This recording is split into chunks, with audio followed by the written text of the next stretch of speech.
নমস্কার, চ্যানেল ভিশনের সকল দর্শক বন্ধুকে জানাই আরো একবার স্বাগত। আপনারা দেখছেন এই মুহূর্তে সৌভাগ্যের সূচনা অনুষ্ঠান। আজকে আমরা কথা বলবো একদম আমাদের খুদে সদস্যদের নিয়ে। হ্যাঁ, খুদে সদস্য কেন বললাম, কারণ একদম খুদে সদস্যরা বোধহয় একটু বেশি অবাধ্য হয়, তাই না? হ্যাঁ, না বড় হয়ে গেলেও কিন্তু অবাধ্য থাকে। এখনকার ছোট থেকে বড় হয়ে গেলে, মানে যখন 9-10-এ পড়ছে, 11-12-এ পড়ছে, তখনও কিন্তু সন্তান অবাধ্য হচ্ছে।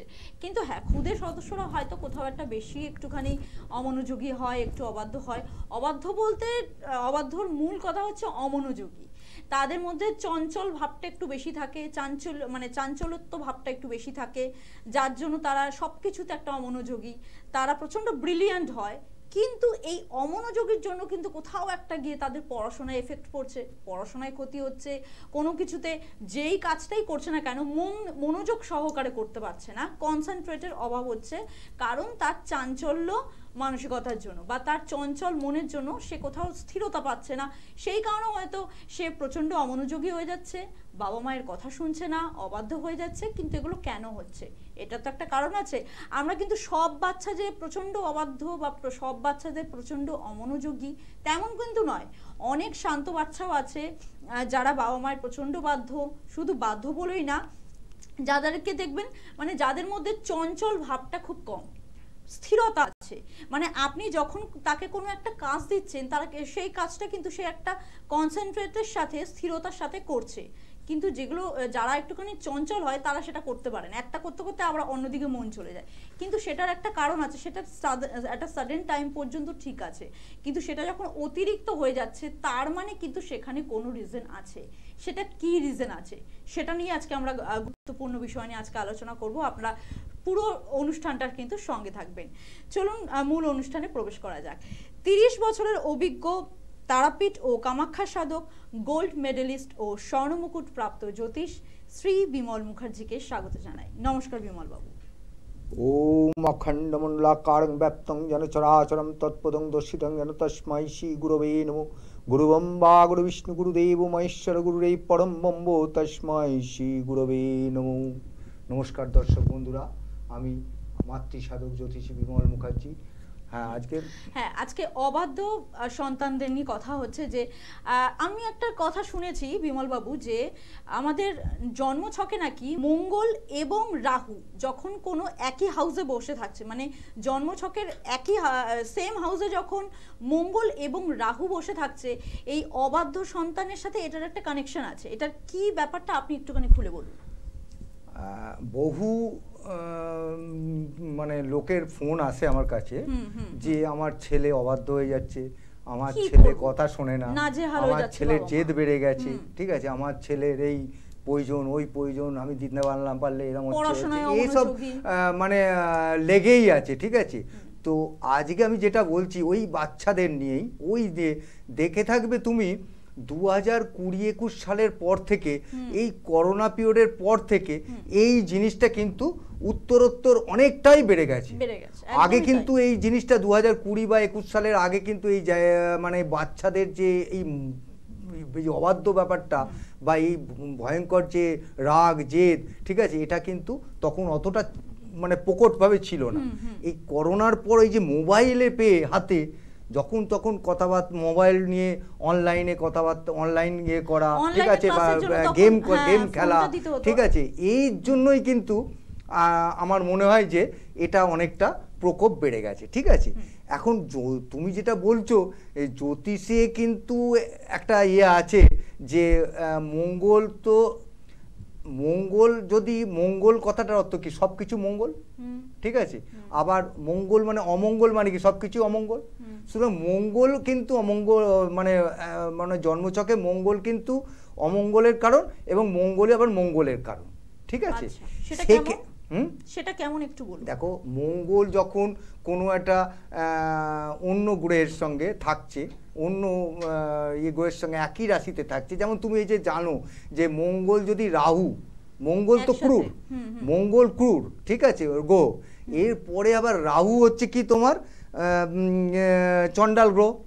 সেক্ষেত্রে মঙ্গল আর রাহু যদি একত্রে থাকে তাহলে জিনিসটা কি হবে? তখন গুরু না গুরুচন্ডাল, এ তো মঙ্গল আর বৃহস্পতি আর ইয়ে হচ্ছে গুরুচন্ডাল গ্রহ।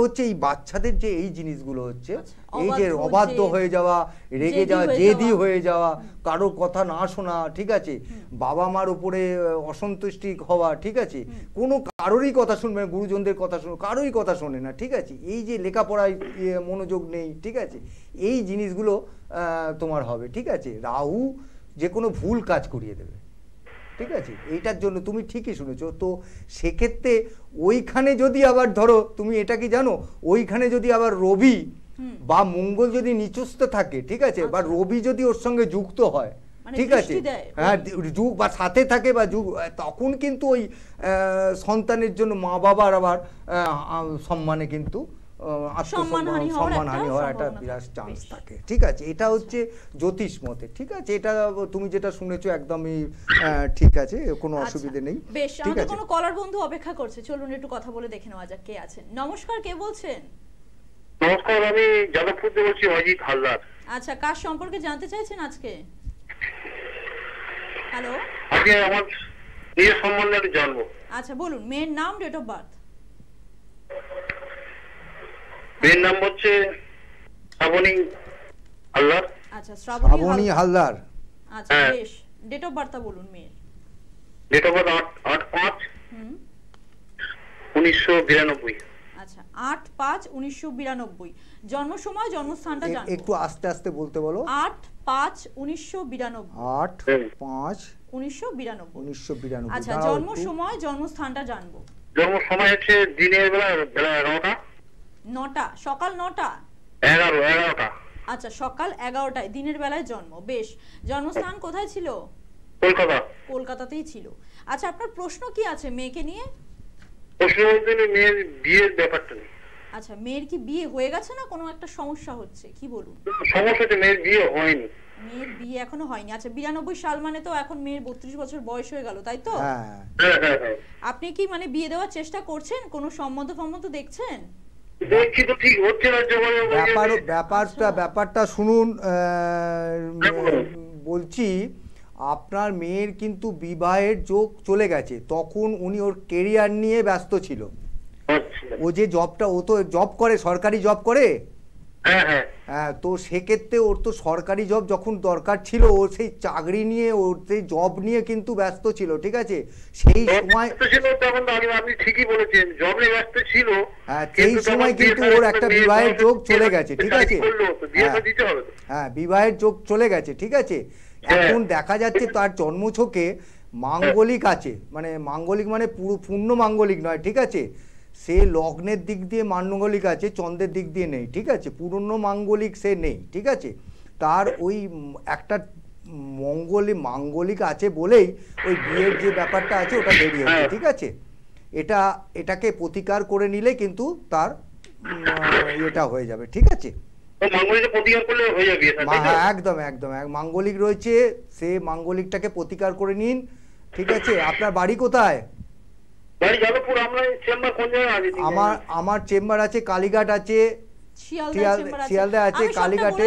আপনি একটা কাজ করুন, আপনি শুনতে থাকুন, আমি সমস্ত কিছু ডিটেইলসে বলে দিচ্ছি। আপনি দেখা করুন। হ্যাঁ, আপনি যখন দেখা করতে চাইছেন তাহলে সবার আগে যেটা করতে হবে, চেম্বার জানার আগেও আপনাকে জানতে হবে বুকিং নাম্বারটা। বুকিং নাম্বারটা সবার জন্য আমি একবার বলে দিচ্ছি, 8100684023। আরেকবার 8100684023। এটা হচ্ছে বুকিং নাম্বার। এই নাম্বারে কল করে আপনি সমস্ত কিছু ডিটেলসে জানবেন, তারপরে যেটা আপনার নিকটবর্তী চেম্বার হবে সেখানে এসে যোগাযোগ করবেন। এবার চেম্বারগুলো সবার উদ্দেশ্যে আমি বলে দিচ্ছি একবার।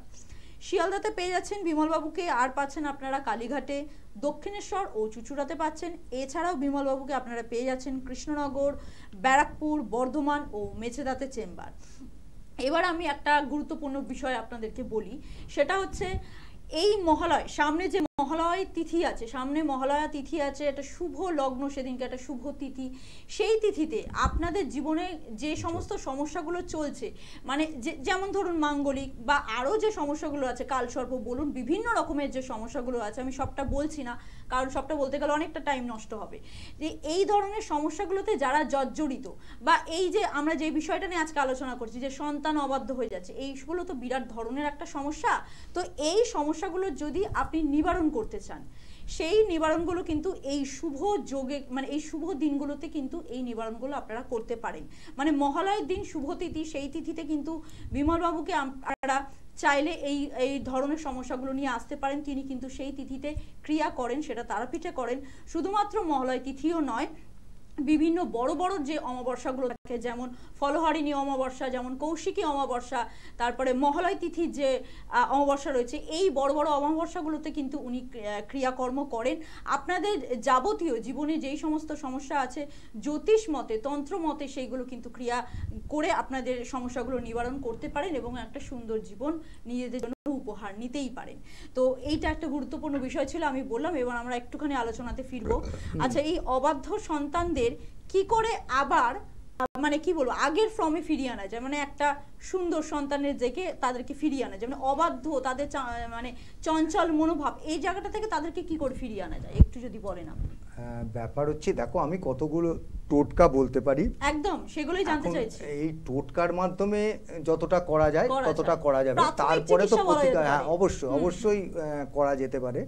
সেক্ষেত্রে বাবা মা বাবাই বলতে পারি, বাবা যদি প্রতিদিন শুদ্ধ আসনে, ঠিক আছে, এই তোমার একটা কুমণ্ডল করে বা একটা ঘটি করে একটু গঙ্গা জল নিয়ে, ঠিক আছে, ওই সন্তানের কপালে ঠেকিয়ে, ঠিক আছে, হাতে করে নিয়ে যদি 108 বার এই ওম শব্দটি ওর ভেতরে মানে ওই হাতে রেখে, ঠিক আছে, ঘটি হাতে রেখে যদি ওম শব্দটি 108 বার উচ্চারিত করেন, ঠিক আছে, সেক্ষেত্রে ওই যে ওমের যে ঊর্জা ওই জলের মধ্যে মিশে যায়, ঠিক আছে। ওই জল আবার মানে মানে বাবার মানে যে মন্দিরে করুক বা যেখানেই করুক, ওই জল বাবা ছেলের গায়ে ছিটিয়ে দিতে হবে, ঠিক আছে। এটা কি মানে পিতা বা মাতাকে করতে হবে? অবশ্যই নিজে সন্তানের মাথায় ছিটিয়ে দিতে হবে, ঠিক আছে। এটা একটা গেল। হনুমান চালিসা সে যদি না পড়ে, হনুমান চালিসা বা হনুমান মন্দিরে গিয়ে তাকে ওই লাড্ডু প্রসাদ ইয়ে করে সেই লাল টিপ তার মাথায় দিলে এটা একটা উপকার। মানে হনুমান মন্দিরে গিয়ে আপনি লাড্ডু দিয়ে পুজো দিলেন হনুমান, হ্যাঁ অবশ্যই পুজো দিলে, ঠিক আছে, পুজো দিলে এবার ওই যে লাল সিঁদুর হনুমানকে পরিয়ে এবং ওই সিঁদুর কপালে দিলে মানে এই অবাধ্য সন্তান কিন্তু অনেকটা শান্ত হয় বা সেই বাবা মার কথা শুনবে, একদম স্থিরতা আসবে। এইভাবেই মানে করলে পারে বাচ্চাদের কিন্তু অনেকটা উপকারে প্রতিকার হিসেবে কাজে লাগে, ঠিক আছে। আচ্ছা বেশ, আর কিছু কোনো টোটকা আছে আপনার কাছে? দেখো টোটকা তো অনেকই আছে, ঠিক আছে। এবার টোটকার মধ্যে বলতে গেলে তুমি যেটা হয় সেটা হচ্ছে, ধরো এই যেসব বাচ্চারা দেখবে একটু বয়স হয়ে গেলে একটু বাজে জায়গায় মিশছে, ঠিক আছে, বন্ধুর সঙ্গে সৎসঙ্গে ছোটখাটো নেশা, হ্যাঁ ছোটখাটো নেশা শুরু করেছে বা করেছে, ঠিক আছে। প্রথম অবস্থাতে যেসব নেশাগুলো তারা করছে, ঠিক আছে, সেই নেশা থেকে মুক্তি করানো যেতে পারে। তখন করতে হবে কি, ওই একটা সাদা কাপড়ে একটু ফটকিরি নিয়ে, হ্যাঁ, একটা জলে চুবিয়ে 1-2 মিনিট চুবিয়ে রাখতে হবে, বুঝতে পেরেছো। এইবার ওই ফটকিরি জলটা তোমার একটা অন্ধকার জায়গায় রেখে দাও একটা দিন, ঠিক আছে। ওই জলটাকে যখন সে প্রথম ধরো নেশা যে করে, সে তো আর একদম খুবই নেশা করে না, প্রথম যারা বাচ্চারা এখনকার নতুন নেশা শুরু করছে, সেই নেশা যারা করে তাদের কিন্তু একদম নেশা এই জিনিসটা করলে তোমার ওই জলটাকে ওদের খাইয়ে দিতে হবে, ঠিক আছে। ওই জলটা খাওয়ালে এটা মিনিমাম অন্ততপক্ষে তোমাকে 21টা দিন করতে হবে, পরপর 21টা দিন করতে হবে। তাহলে কিন্তু ওর ওই যে নেশার যে ইয়েটা সেটা কিন্তু একেবারে পুরোপুরি নষ্ট হয়ে যাবে, ঠিক আছে। এটা কিন্তু আমি বলছি যারা ক্রনিক নেশা করে তাদের ক্ষেত্রে কিন্তু হবে না, যারা সবে শুরু করছে। হ্যাঁ, আমি বলছি যারা একদম টিনেজার, যারা নতুন এই যে তাদের ক্ষেত্রে বলছি, বুঝতে পেরেছো, একদম পারফেক্ট কাজ করবে। হ্যাঁ, আজকে হাতে সময় আর আজকে একদমই নেই। আমরা এই আলোচনা নিয়ে বিস্তারিতভাবে আবারও কোনো পরবর্তী কোনো অনুষ্ঠানে ফিরে আসবো। ততক্ষণ আপনারা সকলে সুস্থ থাকবেন, ভালো থাকবেন, ভালোবাসা থাকবেন। নমস্কার।